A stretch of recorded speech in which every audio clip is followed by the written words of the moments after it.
Well, still in Johannesburg, the Joburg Council has approved a new informal trade policy that gives traders a say in the city's decision-making. Now, it is said that the policy will also ensure that South African informal traders are prioritised when trading spaces are allocated. To discuss this even further, we're now joined by the MMC for Economic Development in the City of Johannesburg. Mr. Nkululeko Mbundu joins me this morning, and thank you for your time, Mr. Mbundu. Let's talk about this policy. Maybe give us some context and clarity on perhaps when this policy was first initiated and what it means then for the Joburg resident.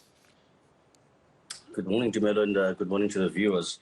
The informal trade policy was initially initiated in 2013. It was then taken to court by a group that sought to protect the rights of informal traders, and the Court instructed the city to review that policy.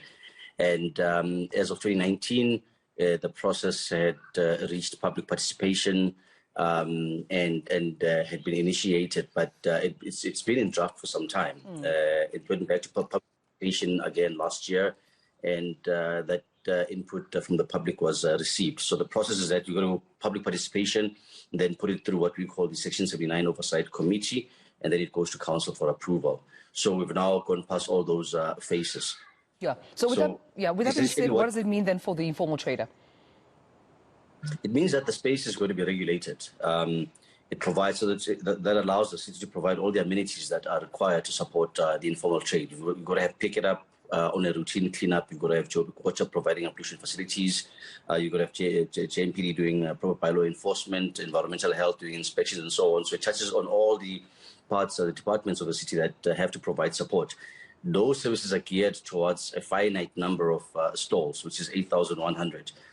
In 2020, the city issued an emergency permits, about 14,000, when food was as an essential item during the national state of disaster.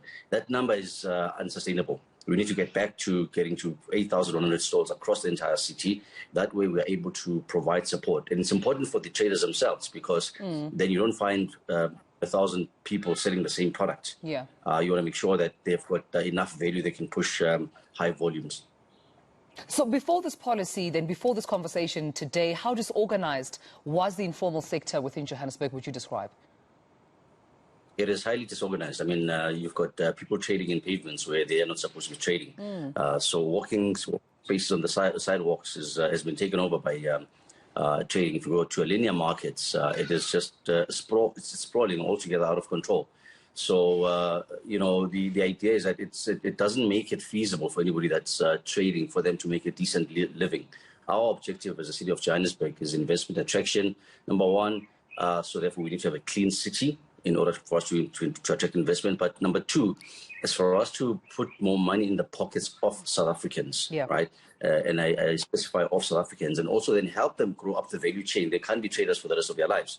They've got to be able to grow up the value chain and start to get into the formal sector and make room for others to come into that space. So we've got to regularize it in order for us to be able to manage that program, and for us to be able to track the numbers from an economic perspective in terms of how many products out there and who's selling them, what is the real value of the industry. Yeah, I know there's also a demarcation map which will signify, of course, the spaces with which informal traders can legally trade in. Obviously, further emphasizing the one stall, one trader policy, right? But with that being said, does the policy reserve space for South Africans? Because there's been a huge contention here, even when you look at the townships, whereby South Africans are saying it seems most stalls are not occupied by South Africans. Look, I mean, let's call it what it is, right? We've got a foreign invasion in our trade, informal trade as well as puzzle shops, and the optics don't lie. I think we have a responsibility to protect the people of South Africa first, right? You can't feed your neighbor until you feed your own child first.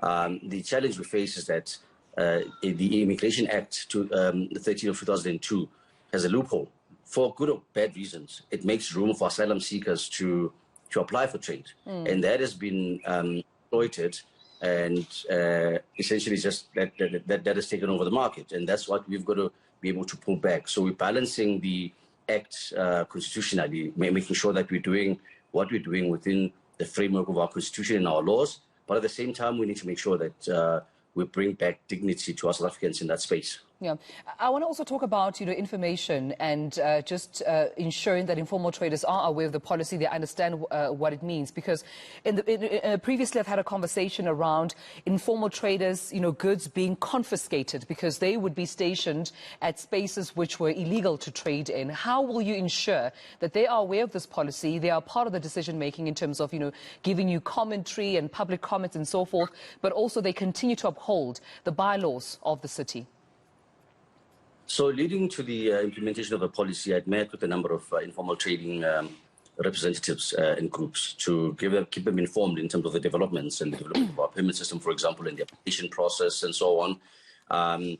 So moving forward, there's two forums that are being formed. The first one is the informal trade stakeholder group, which comprises of the representatives of stakeholders as well as the city, and that's made up of 40% of the informal traders. Yeah. That stakeholder group is going to be meeting on a monthly basis to look at the needs of informal traders, the process of the bylaw enforcement, and any other issues that they may have pertaining to their rights in the sector. The other one is the task team, in the city's task team, because informal trade cuts across a number of departments, pick it up for cleaning, economic development, for policy formulation and demarcation, environmental health, for managing inspections, for example, JMP for bylaw enforcement, development planning for spatial planning, water, providing pollution facilities and so on. So that one looks at holding the city's department accountable for delivering their individuals, their respective services to the informal traders. So the beauty about this thing is that the informal traders now have a voice, and their rights cannot be violated, unfairly so, but they can also speak out on some of the challenges that they have on a regular basis, and the city is accountable to respond to them. And that is chaired by myself, and it's managed on a monthly basis. Right. MMC, if you may allow me, I want to go back to the point around foreign nationals, because it is a highly contentious, topic here when it comes to informal trade. When you mentioned, and I want to quote you here when you said you can't feed your neighbor before you feed yourself. What does that mean? Will preference then be given to South African informal traders? Will foreign national informal traders then not be allowed to trade within these stalls? Or will there be some sort of a process they have to go through before qualifying for a stall in South Africa, or at least in Johannesburg? So South Africa welcomes the people of the world, but they must be here legally and they must obey our laws. Constitutionally, we are not allowed or permitted to ban asylum seekers from trading. That's what we've got to adhere to. So we're walking a fine line here, where that particular part has almost been exploited. So when we say we will prioritize South Africans, that we've got a finite space, 8,100. When we open up, we encourage Africans to apply. And if we say quote a number, only 6,000 South Africans, and it leaves 2,100 that they have not applied, those are open, to what our laws say. Asylum seekers are there, so be it. But, we're hoping that all those 8,100 are occupied by South Africans. But we're going to do it within the law. All right, we have to leave it there, but I appreciate your time this morning. Nkululeko Mbundu, thank you so much for your time this morning. That's the eNCA for economic development within the city of Johannesburg.